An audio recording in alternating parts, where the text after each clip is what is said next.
Mmm, so good. Hello, and welcome to Joyce's Kitchen. Today I will be sharing with you how to make juicy oven-baked seasoned chicken that is so juicy it is unbelievable, so stay tuned. Okay, the first thing we're going to do is go over the ingredients. And what we have here is a tablespoon packed brown sugar, and then we have 1 1/2 teaspoons of paprika, and then we have 1 teaspoon of oregano, and here we have 1 teaspoon of salt, and then over here we have 1/2 teaspoon of onion powder, 1/2 teaspoon of garlic powder, 1/4 teaspoon of black pepper in this container, and 1 teaspoon of chili powder.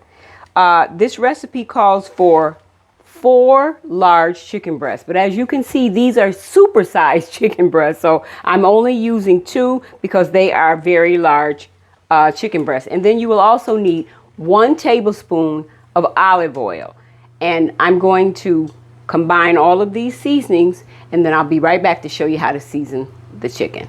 Okay, the first thing you want to do is to preheat your oven to 425. And we're going to get that started. Now, the next thing we're going to do, I want to show you here.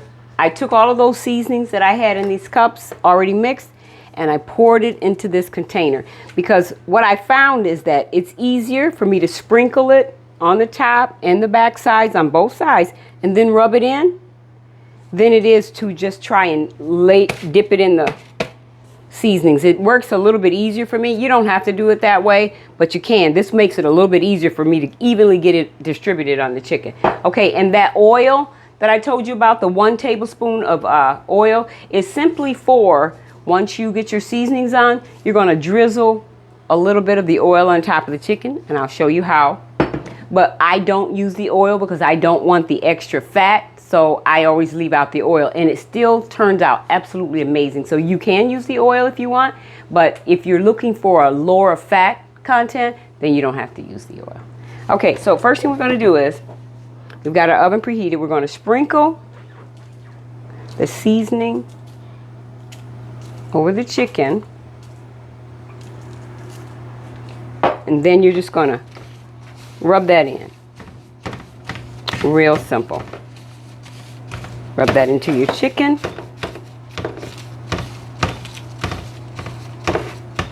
And then if you're going to use oil, you want to drizzle just a bit of oil over your chicken breast. And I'm doing this just to show you how it's done, because I don't normally use it, but that's just a very little. And then just rub that in. And then we're going to put just a little bit drizzle on there, and then you're going to rub that in. You want to get it nice and smoothed into your chicken. Okay, then we're going to take that chicken breast. Aren't those some huge chicken breasts? I've never seen chicken breasts this big before. Very large chicken breast. We got it at a meat market, and I think it's Pinconning, was it? Okay, so again, you're just going to sprinkle your seasoning over your chicken.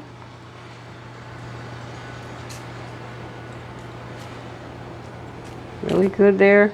We're going to use all of it. Okay. And we're going to just rub that into the chicken. We're going to drizzle a little bit of olive oil over the chicken, and then just kind of really get that seasoned mix all in there. Now I've lined this pan with parchment paper. If you don't want to use parchment paper, you don't have to, but I don't advise anyone using the aluminum foil because of the chemicals that are in the aluminum foil, and it will actually leach into your chicken, and you don't want that. Okay, we've got that rubbed in nicely. We've got the oven preheated. Now what you want to do is, you want to wait until your oven is to the desired temperature, which is 425. And once it gets to 425, you're going to place your chicken in the oven on the middle of the rack, and you're going to let it cook for 16 to 18 minutes. And you want to try and achieve like 165-degree internal temperature if you have one of those to check it. But yeah, you want it to cook for 16 to 18 minutes. And after that's done, I will come back and show you some of the sides that you can actually have with it that will make it taste amazing. See you shortly.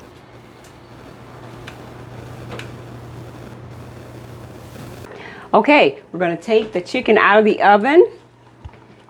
Let me turn that off. Oh, that looks so good. Okay, I've actually put some sides with it. We have mashed potatoes and corn. That's what we're going to use for the sides. And then I want you to see how moist and juicy this chicken is. I got a spoon over here already. And here's my plate. Put me a scoop of mashed potatoes on there. And some corn. And this is my canned corn, very fresh, right out of the garden. And I'm going to cut a piece of the chicken. Here, you can get right in there and see that. Oh, I love this chicken. And let me just say real quick about this chicken. You can use this chicken for all kinds of different things that you might want to use it with. You can use it like I use it. I try to get my protein levels up each day, and I actually save this protein to the side so I can get the protein up. And it works really, really well because it's nice and juicy. And when I warm it up, it stays very, very juicy and it's very delicious. Also, if you want it, you can make some gravy. You can put the chicken in gravy and you could put some gravy over your potatoes, however you want to do that. But I like the chicken plain because there's no added fat or calories to it. But I want you to see here. Ah, I love this. Look at that. I am not a chicken breast person. I don't like the breast because it's always so dry. But take a look at this. It is so juicy and so tender. You've got to try this recipe. Also, if you like this video, please hit the like and subscribe button and let us know that you're watching. Leave a comment. We'd really appreciate it. So good.